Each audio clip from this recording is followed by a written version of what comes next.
River, an ARMELLO story. Southbank.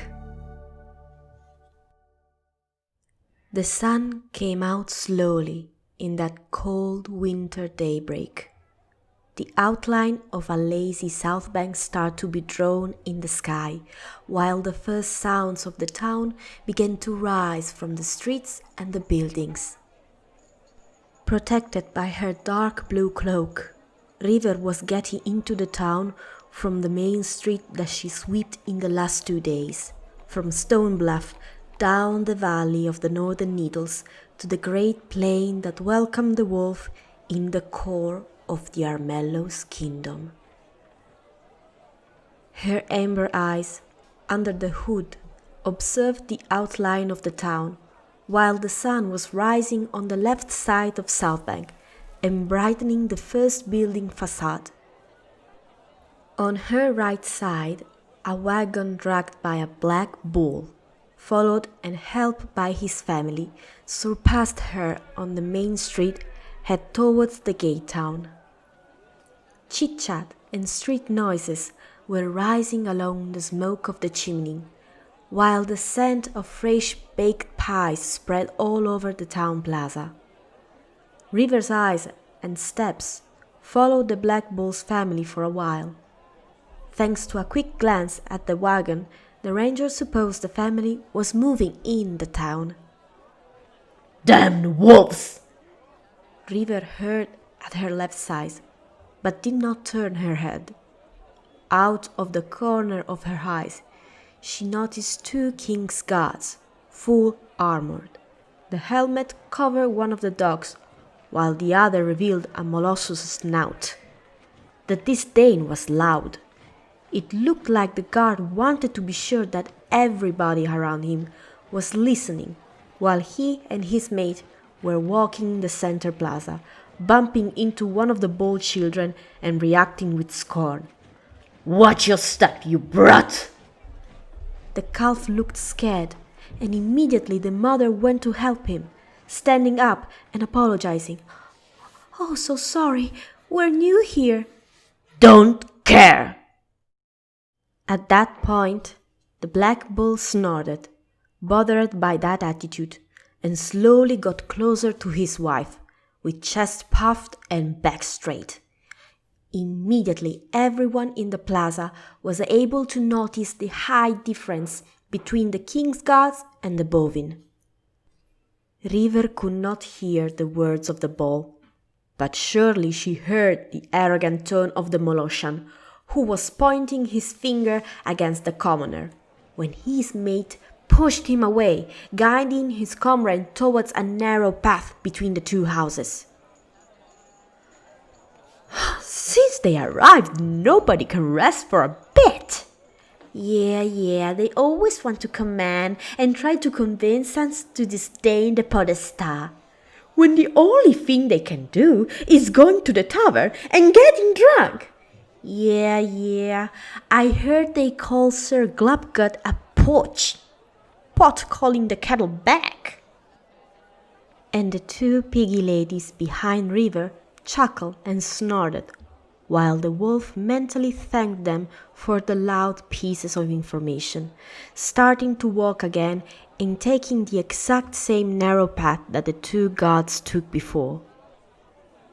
It looked like the houses were moving aside to create a path. The windows on each side seemed to touch each other when opened, and the attics were connected by a wood board. The scent of baked pastry and market was immediately swept away by the smell of rot and urine.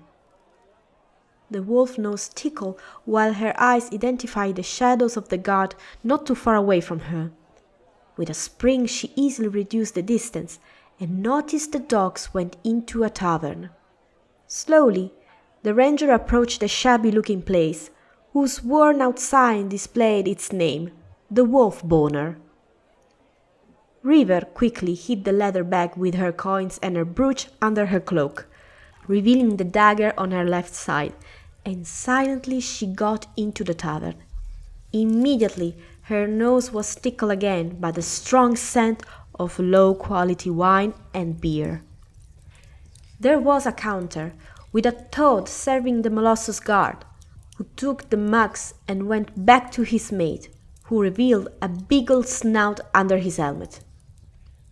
A toast to the savage murderer, the Prince of Blades! The grey-brown wolf moved to the counter and gave a quick glance to the big and brown eyes of the toad, who simply took a mug and filled it with a stout beer, dark, with a thick foam. Firstly, one of those savages killed one of our king and entourage. Then the podesta dared to make us waiting for the order of the dance mother. They treat the situation like an everyday skirmish. The word killed resounded in River's mind, but she stayed still on the counter, with her hood up, giving just a quick glance at the rest of the tavern. Other than the two king's guards, there were a couple of rats and a big fat grey cat with dark stripes, 3 dark wolves, and a fennec sitting at the counter like the ranger. Not to be surprised, everybody knows that wolves are bloody savages. Not to mention that the killer wolf is no other than your chieftain's son. What a noble example of the true nature of a mindless race. I bet the podesta won't make a great difference, and we will sleep with one eye open at night. They're trying to tear the peace that our great king created with difficulty. The last phrase stung River's soul. For just a second she felt the need to turn her head towards the 2 soldiers and glance at them with disdain. Instead, she clenched her paw around the mug. Shut up, you dogs!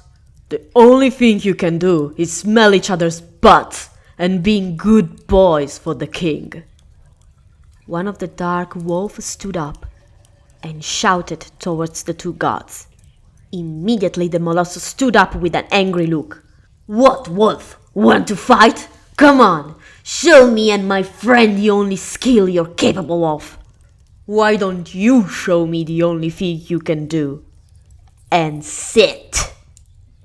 The beagle immediately stopped the mate to jump on the dark wolf, as his fellow joined him standing up near their table. Cut it out, or you will be arrested for insulting a king's guard! You don't have any powers here? Not yet, but soon the den mother will command the podesta to give us the power to inspect the town. Your bloody prince will be found and hanged for murder!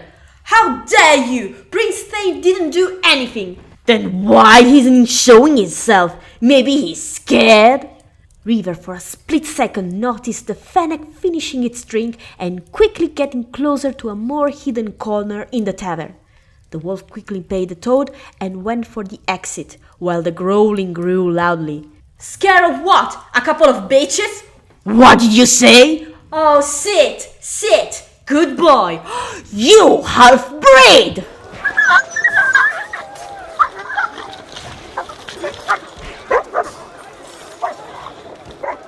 The ranger escaped in time. She heard a table crashing on the floor while the toad cried to stop, or else he would have called the city guard. River moved towards the closest corner, near the road she took before, and patiently waited a little bit before starting to walk again in the direction of the town square. Podesta Glabgat seemed loyal to the den mother, for what the ranger heard from the gods. But appearing before him was too risky. If those dogs knew that the ranger of the Vale came from Stone Bluffs, the suspect on Thane could have only increased. River's ears twitched and moved slightly to the back. Stealthy steps were following her, and when she turned towards an unknown nook and moved away, for a brief moment she could hear again that sound, masked by the increasing noise of the market. Despite her true intentions, once she arrived in the town square, she blended in with the commoners and took another street, moving away from the center and pointing to the suburbs. She didn't accelerate, but her right ear was directed to her back, while the left one kept changing from the side to the front. She turned left and started looking for a hiding place, while the right ear sensed again some steps behind her. Two people shouted from two different windows on her right side. River noticed that there were two women with a rope between them, drying their clothes. She quickly turned towards their direction. Under the women, a group of pups were playing at the end of the next street. The building on the right side had a bottleneck where it was possible to cross only one at a time.